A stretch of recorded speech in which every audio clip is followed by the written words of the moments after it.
હું જનક શરૂઆત નાયબ મુખ્યમંત્રી હર્ષસંઘવીએ ગૃહમાં નિવેદન આપ્યું છે। દાદાના બુલડોઝર સામે કેટલાકને વાંધો છે, બ્રેક પર દાદા પગ નથી દબાવતા। હર્ષસંઘવીએ વાત કરી છે, દાદા ધીરે ધીરે એક્સેલેટર પર પગ દબાવીને સ્પીડ વધારે છે। દાદાનું બુલડોઝર ભારત પાકિસ્તાનથી શરૂ થયું હતું। દ્વારકા, કચ્છ, અમદાવાદમાં બુલડોઝર ફર્યું છે। 1100 હેક્ટર જમીન માત્ર કચ્છમાં જ ખાલી કરાવી છે। અમદાવાદના ચંડોળા તળાવને પણ અડ્ડો બનાવી નાખ્યો હતો।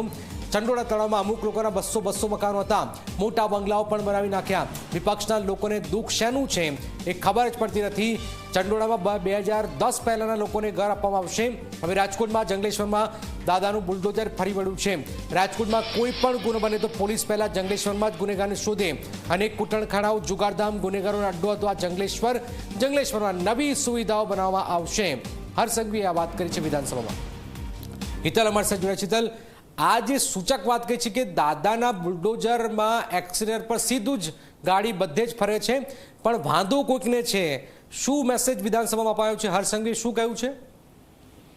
જી ચોક્કસ એવું કહી શકાય કે આજે ગૃહ વિભાગની માંગણીઓમાં નાયબ મુખ્યમંત્રી હર્ષસંઘવી જવાબ આપતા હતા અને ત્યારે દબાણો જે હટાવવાની કામગીરી સરકારની છે, દાદાનું બુલડોઝર જે ફરી રહ્યું છે તે વાતનો ઉલ્લેખ કર્યો હતો। સ્વાભાવિક છે કે ચંદ્રોળા તળાવથી લઈને સોમનાથ હોય કે જંગલેશ્વર હોય, રાજકોટનું એ તમામ જગ્યાએ જે બુલડોઝરો ફર્યા છે અને બુલડોઝરો ફર્યા પાછી કેટલાક નો વાંધો હોય છે અને કેટલાક લોકો જાહેરમાં પણ આવતા હોય છે, એ પ્રકારની વાત તેઓએ કરી હતી। અને ખાસ કરીને કીધું હતું કે જે લોકો ગુનો આચરે છે એમના ઘર પર બુલડોઝર ફરશે એ પ્રકારનો સંદેશો સ્પષ્ટ આ વિધાનસભાના ગૃહના માધ્યમ દ્વારા નાયબ ગૃહમંત્રીએ આપવાનો પ્રયત્ન કર્યો હતો। અને નાયબ મુખ્યમંત્રીએ સ્પષ્ટ એ કીધું હતું કે દાદાનું બુલડોઝર છે જેમાં બ્રેક ઉપર ઘણા લોકોએ દબાણ કરીને બ્રેક ઉપર પગ દાદા મૂકે, પણ દાદાનો પગ ધીરે ધીરે એક્સિલેટર ઉપર જ પડેલો છે અને એક્સિલેટરથી આવા જે પણ ગેરકાયદેસર દબાણો હશે કે ગુનાહિત કૃત્યમાં સામેલ લોકોના